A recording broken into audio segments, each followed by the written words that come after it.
Assalamualaikum warahmatullahi wabarakatuh. Oke, seperti biasa sebelum dilanjutkan cerita pedang King Dao-nya, bantu Mimin tekan tombol like dan berkomentar juga. Terima kasih sudah dan sebelumnya. Gas. Bab 1679, Bima Sakti. Yanjing, Ye Guan melihat pemandangan itu dengan tidak percaya. Dia segera menarik kembali pedang King Xuan. Matanya penuh dengan keterkejutan. Dia menatap dunia kosong di depannya lagi. Matanya penuh kebingungan. Apa-apaan ini? Xiao Ta tiba-tiba berkata, "Biar aku coba." Ye Guan ragu sejenak, lalu bertanya, "Tuan Ta, apakah Anda yakin?" Xiao Ta berkata, "Ya." Ye Guan mengeluarkan menara itu dan merentangkannya. Namun tak lama kemudian, menara itu mulai menghilang sedikit demi sedikit. Persetan, Taye dengan cepat mundur, sial. Ye Guan menatap ruang kosong di depannya, matanya penuh kebingungan. Apa sebenarnya tempat ini? Xiao Ta gemetar dan berkata, "Sial, aku tertinggal lagi." Xiao Hun tiba-tiba berkata dengan sedih, "Aku sebenarnya berada pada level yang sama dengan Master Ta." Xiao Ta, Xiao Hun terkekeh, "Tuan Ta, maksudku adalah kita sekarang adalah saudara yang sedang dalam kesusahan." Xiao Ta mendesah pelan, "Ini terlalu sulit." Ye Guan berkata dengan serius, "Tempat ini tidak normal."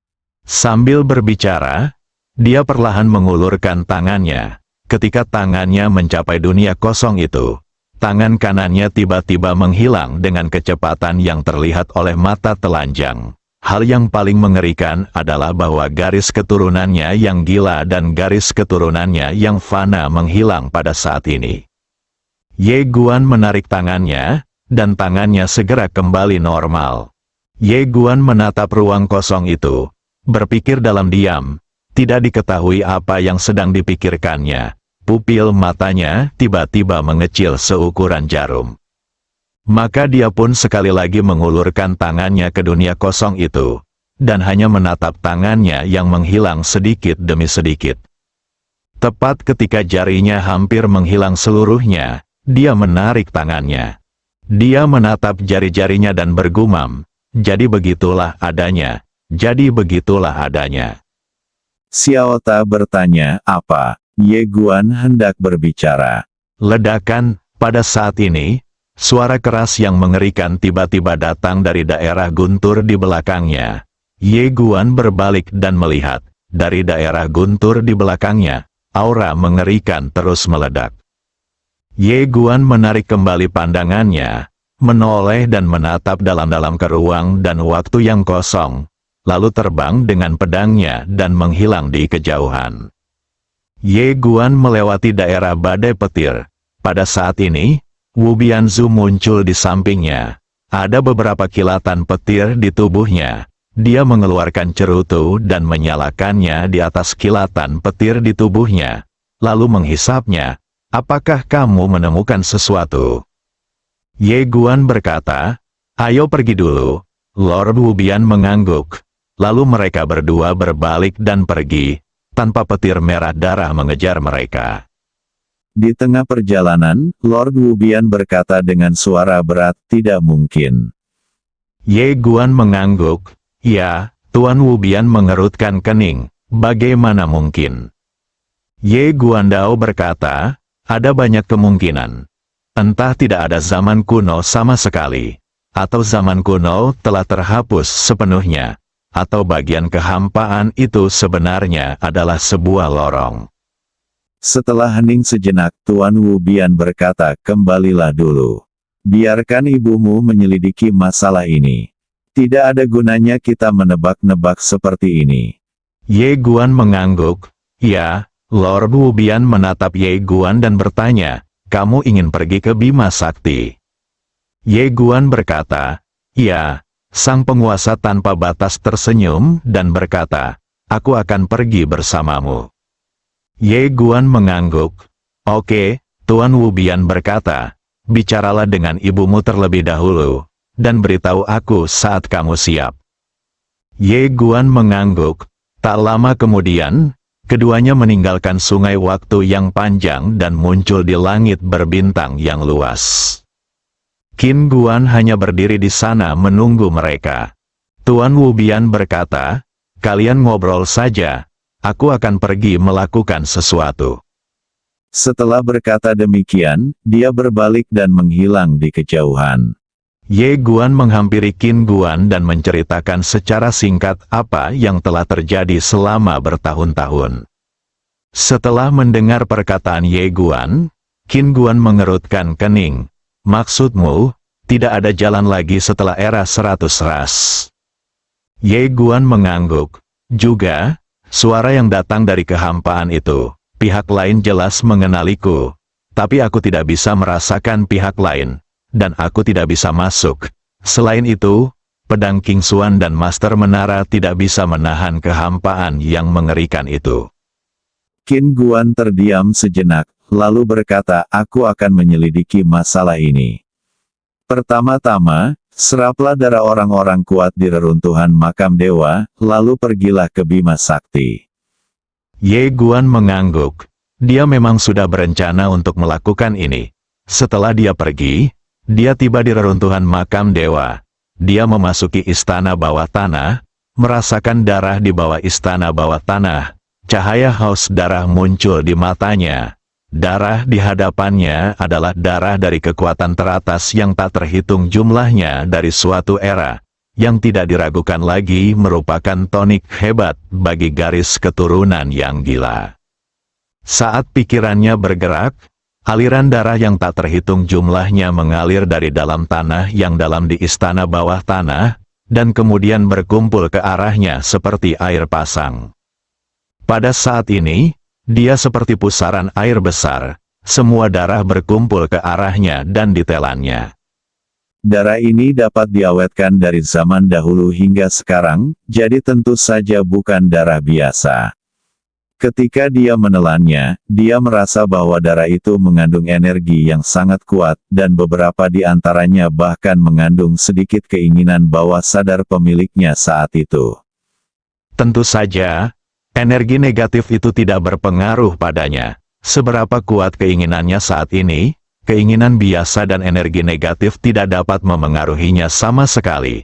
Terutama karena ia juga memiliki garis keturunan yang sangat jahat dan gila. Di istana bawah tanah, semakin banyak darah dari zaman kuno ditelan oleh Ye Guan. Karena semakin banyak darah yang ditelannya, darah gila di tubuhnya mulai mendidih secara bertahap, dan auranya menjadi semakin kuat. Tidak hanya darah gila, tetapi juga darah fana semakin kuat. Faktanya, darah fana dirangsang oleh darah gila. Ia tidak ingin ditekan oleh darah gila. Jumlah darah di istana bawah tanah semakin berkurang, sementara seluruh tubuh Ye Guan semakin memerah. Niat membunuh yang mengerikan terus mengalir keluar dari tubuhnya dan kemudian menyebar ke langit dan bumi. Dan di sekelilingnya, orang-orang kuat dari paviliun Xianbao menghalangi dunia ini untuk mencegah niat membunuh dan permusuhan Ye Guan menyebar. Jika tidak dihalangi, maka hawa pembunuhan dan permusuhannya akan menyebar dan pasti akan menimbulkan kekacauan. Karena niat membunuh dan kekerasan dapat menggerogoti kewarasan seseorang. Begitu saja, setelah waktu yang tidak diketahui, semua darah di istana bawah tanah telah diserap oleh Ye Guan. Pada saat ini, seluruh tubuh Ye Guan tampak terkondensasi oleh darah, dengan niat membunuh dan permusuhan terus-menerus mengalir keluar dari tubuhnya. Di sekelilingnya, ada 9 orang kuat yang telah menembus alam lingkaran yang bekerja sama untuk menghalangi niat membunuh dan permusuhannya. Bahkan 9 orang kuat yang telah menembus alam lingkaran ini merasa sulit untuk menahan niat membunuh dan permusuhan yang mengerikan yang meletus dari Ye Guan. Tak lama kemudian, 5 orang kuat lainnya yang berhasil menembus lingkaran itu muncul dalam kegelapan di sekitar mereka. Mereka bergabung untuk menghalangi niat membunuh dan permusuhan yang terpancar dari Ye Guan. Pada saat ini, Ye Guan di bawah tiba-tiba membuka matanya. Ledakan. 2 pilar darah menyembur keluar dari matanya, dan ruang dan waktu di depannya langsung runtuh. Pada saat yang sama, niat membunuh yang mengerikan dan aura pembunuh tiba-tiba menyapu dirinya sebagai pusat dan langsung mengejutkan orang-orang kuat yang menerobos lingkaran dalam kegelapan antara langit dan bumi dan membuat mereka mundur dengan keras. Pada saat yang sama, mata mereka berubah menjadi merah darah dalam sekejap. Ye Guan tiba-tiba mengulurkan tangan kanannya dan mengepalkannya dengan kuat. Di antara langit dan bumi, semua niat membunuh dan permusuhan langsung melonjak kembali ke tangannya. Orang-orang kuat yang telah menembus lingkaran secara diam-diam kembali normal. Mereka melihat ke bawah dengan ngeri. Pada saat ini, Ye Guan benar-benar seorang pria berdarah, memancarkan aura pembunuh yang sangat mengerikan. Mereka belum pernah melihat niat membunuh yang begitu mengerikan, seolah-olah dia ingin menghancurkan seluruh alam semesta. Pada saat ini, Ye Guan dengan lembut menekan dengan tangan kanannya, dan darah di matanya berangsur-angsur memudar. Kewarasan kembali normal, di langit. Para orang kuat yang menerobos alam lingkaran secara diam-diam bergegas memberi hormat, "Salam, Tuan Muda Pavilion." Ye Guan mengangkat kepalanya dan menatap semua orang sambil tersenyum. "Terima kasih atas bantuan kalian sebelumnya." Semua orang buru-buru berkata dengan hormat, "Kami tidak berani." Ye Guan menunduk menatap tangan kanannya. Pembuluh darah di bawah kulit telapak tangannya berdetak pelan. Dia tertawa keras, lalu berubah menjadi seberkas darah dan menghilang di ujung galaksi. Di dalam rumah bambu, Qin Guan memasak sepiring penuh hidangan, dan Ye Guan melahapnya dengan lahap. Qin Guan menatapnya sambil tersenyum. Ye Guan berkata, "Bu, aku akan pergi ke Bima Sakti." Qin Guan berkata, "Susunan teleportasi sudah siap. Anda dapat berangkat kapan saja." Ye Guan berkata, "Dengan tubuh dan kekuatanku saat ini, aku dapat menggunakan pedang King Xuan untuk melakukan perjalanan melintasi ruang dan waktu."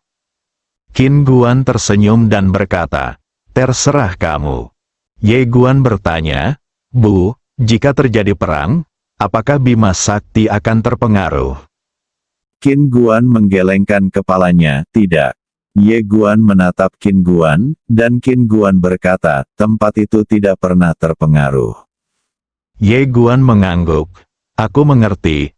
Ngomong-ngomong, Ibu, mengenai keinginan tertinggi ini, apakah Ibu sudah membuat terobosan?"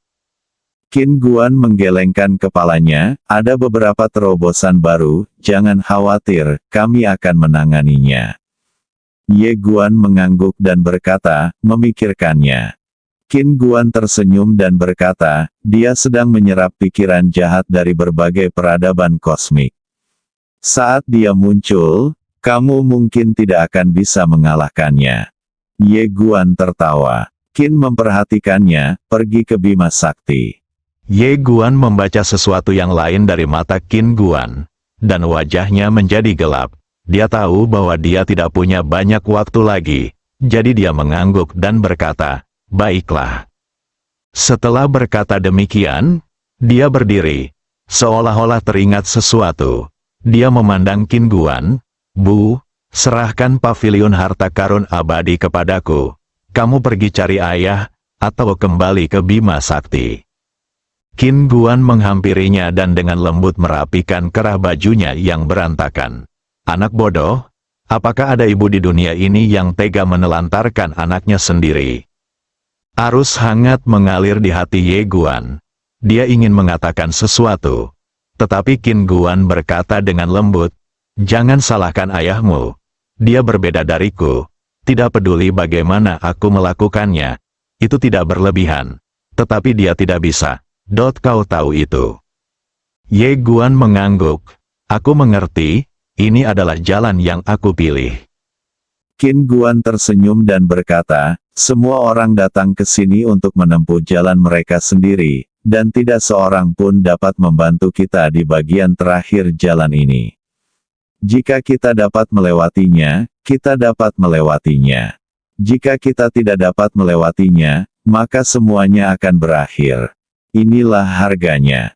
Ye Guan mengangguk. Aku mengerti. Qin Guan tersenyum dan berkata, cepat pergi. Ye Guan mengangguk, oke.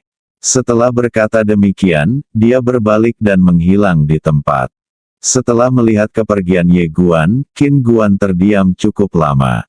Ia berbalik dan tiba di langit berbintang. Di ujung pandangannya adalah jalan surgawi. Pada saat ini, suara serak tiba-tiba terdengar dari samping. Tuan Qin, kita tidak punya banyak waktu. Orang yang berbicara adalah seorang pria parubaya, yang tidak lain adalah Shinto Sune, kepala suku Shinto. Setelah Qin Guan menatap jalan surgawi sejenak, dia berkata, kemarilah, silakan undang pemimpin sekteku Apu, dan pemimpin sekte Ben Wu, Hou Chi. Bima Sakti, Yanjing. Di jalan layang. Jalan layang itu tampak ramai seperti biasa hari itu. Banyak orang yang memasang film, meramal, bermain catur, mengemis, dan berjualan melon di kedua sisi jalan. Pada saat itu, seorang wanita cantik berjalan ke jembatan layang sambil mendorong kereta dorong. Ada pengeras suara kecil di kereta dorongnya yang berteriak, buku dijual, buku bagus dijual.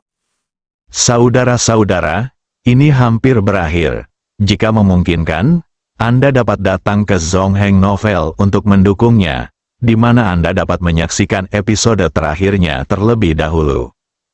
Akhirnya, terima kasih kepada semua pembaca yang mendukung saya. Bab 1680. Ayo pulang, menjual buku-buku serius. Mendengar suara yang keluar dari pengeras suara gerobak, para pedagang di pasar itu menatap perempuan yang mendorong gerobak itu dengan ekspresi aneh.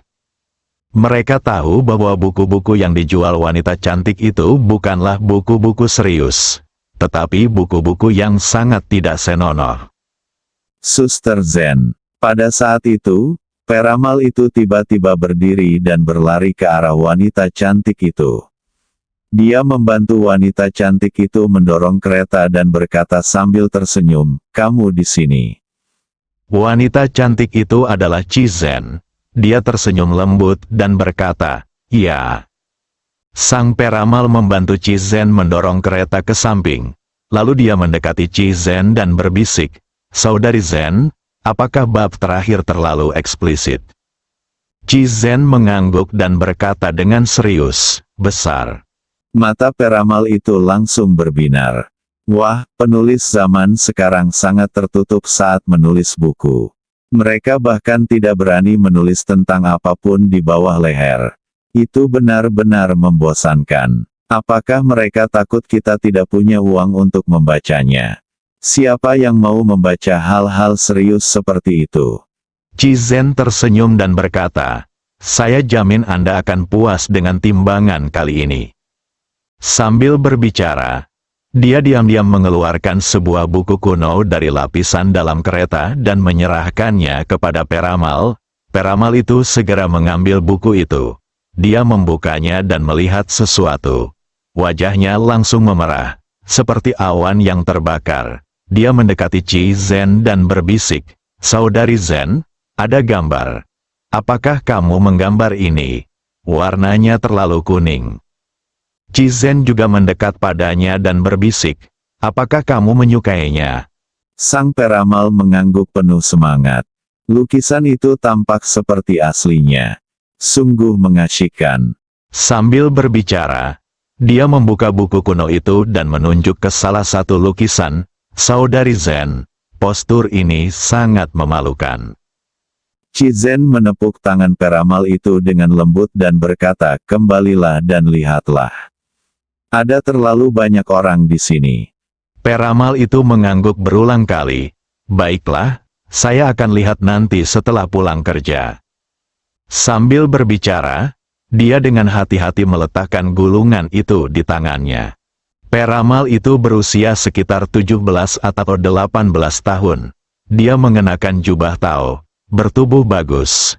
dan memiliki sanggul Tao di kepalanya. Dia tampak sangat serius. Kiosnya berada di sebelah gerobak Ci Zhen. Ia duduk di sebelah Ci Zhen dan berkata, "Kakak Zhen, apakah kau ingin aku meramal nasibmu? Aku tidak akan meminta bayaran." Ci Zhen tersenyum dan menggelengkan kepalanya. Peramal itu berkata dengan serius, "Prediksiku sangat akurat." Biar ku beritahu, terakhir kali aku pergi ke Gunung Fanjing, aku bertemu dengan seorang pendeta Tao yang jorok. Aku merasa kasihan padanya, karena dia sepertinya sudah lama tidak makan. Jadi aku memberinya sedikit makanan. Kemudian dia memberiku 1 jilid, Seni Takdir Dao Agung, dan menyuruhku mempelajarinya dengan saksama. Dia berkata bahwa aku terlahir untuk menjadi peramal, dan akan menjadi penipu lokal di masa depan. Oh tidak, itu adalah Tiansi Takdir lokal. Meskipun aku tidak tahu apa itu Tiansi Takdir, kedengarannya cukup mengesankan. Ci Zhen hanya tersenyum dan tidak mengatakan apapun. Peramal itu sudah terbiasa dengan kebiasaannya dan tahu bahwa dia tidak suka banyak bicara, jadi dia melanjutkan, "Awalnya saya tentu tidak percaya, tetapi kemudian saya bosan, jadi saya belajar sedikit. Setelah belajar selama sehari, saya mencoba menghitung kapan ayah saya, yang meninggalkan istri dan putrinya demi selingkuhannya, akan meninggal. Saya menghitung dan menemukan bahwa dia akan hidup hingga usia 84 tahun. Ini sungguh tidak adil. Jadi, saya pikir, bisakah saya mengubah nasibnya? Saya mengubahnya dan mengubahnya menjadi 48. Sial.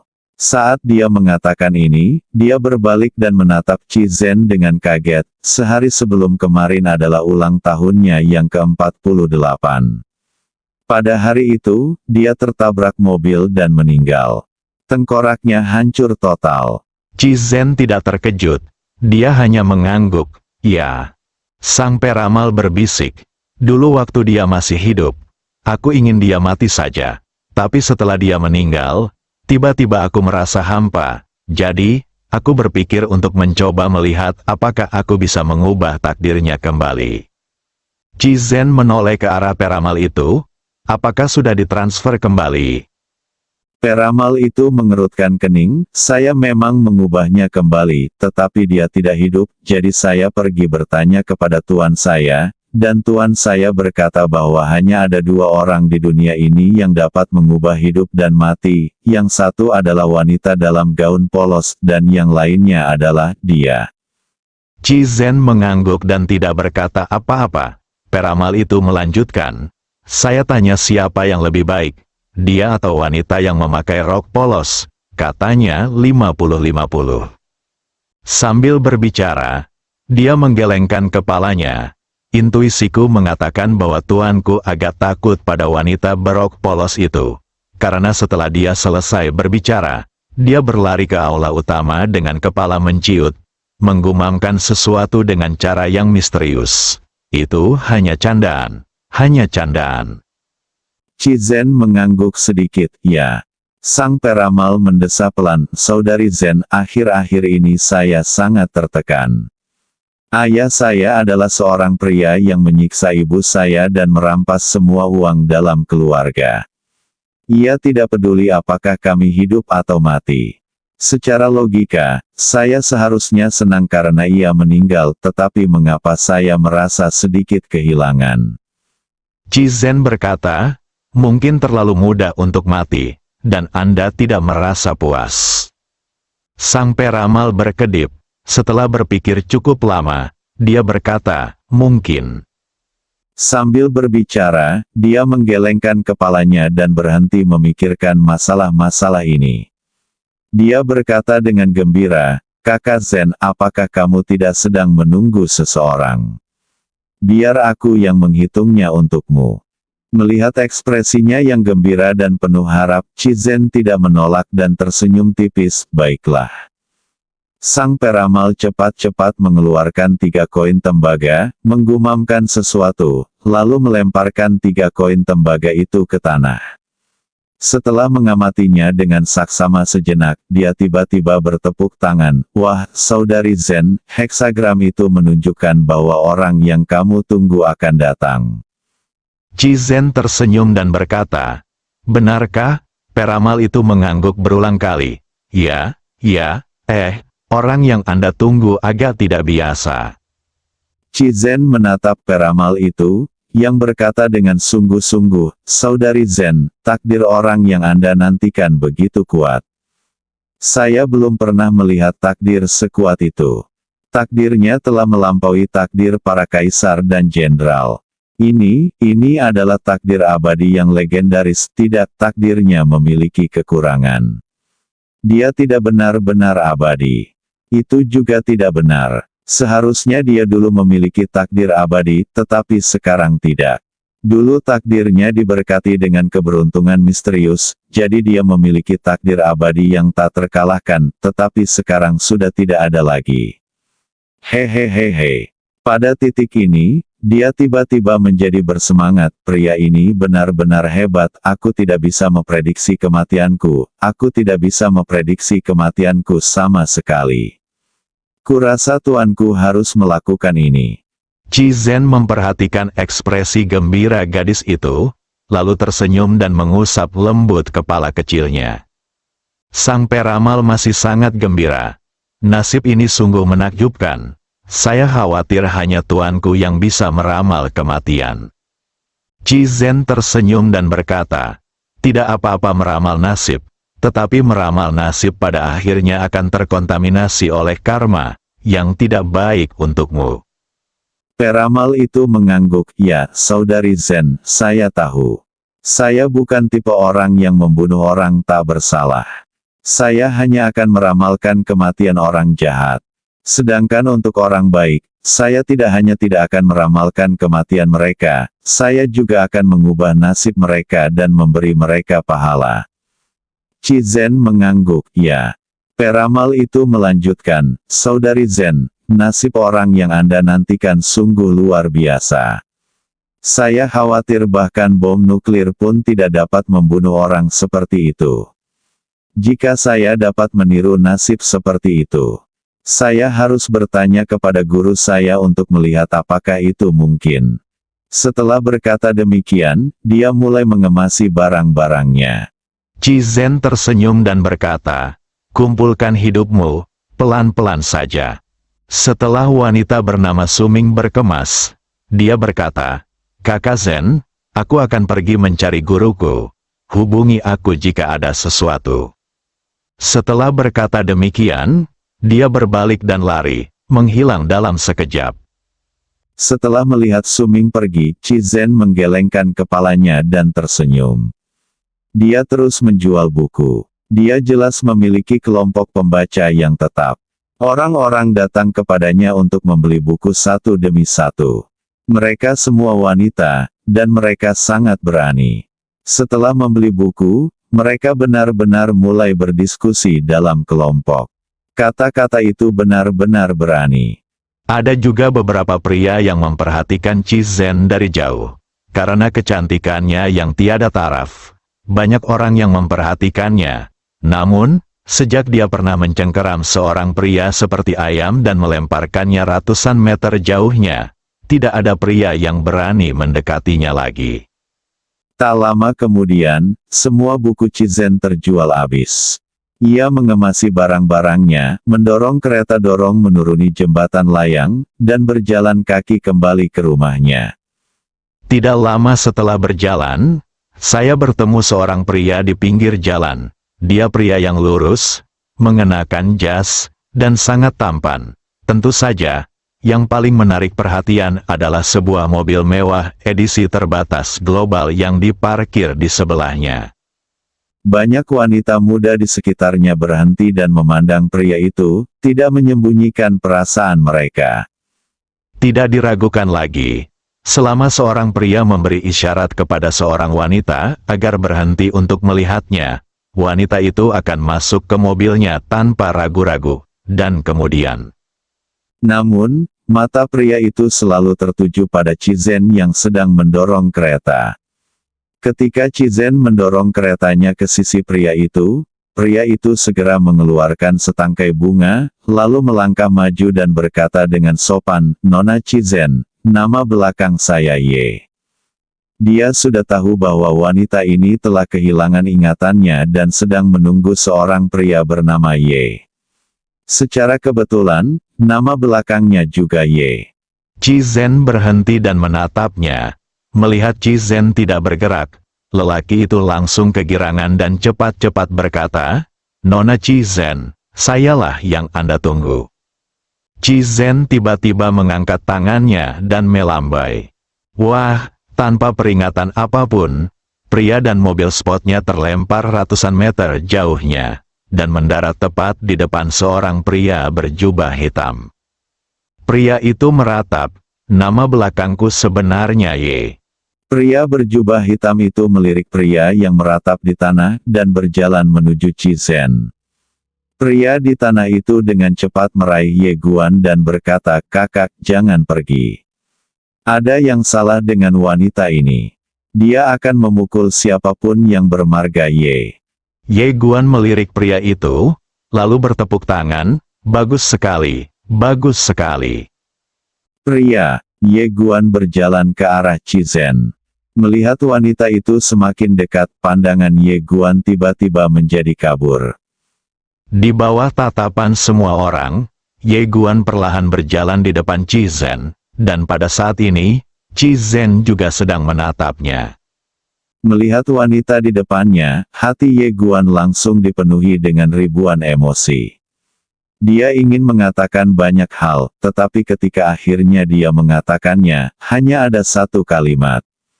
Dia tersenyum dan berkata, "Kakak Zen, lama tidak bertemu."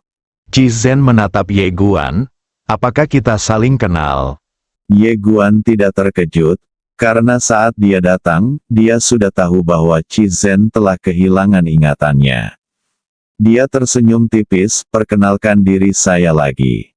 Nama saya Ye Guan." Cizen berkedip, "Nama keluarga Ye." Ye Guan mengangguk, "Ya." Cizen menatap Ye Guan, "Aku sedang menunggu seseorang bermarga Ye.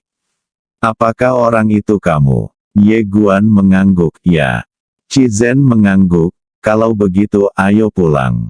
Sambil berkata demikian, dia meletakkan kereta, meraih tangan Ye Guan dan berjalan pergi. Bersambung.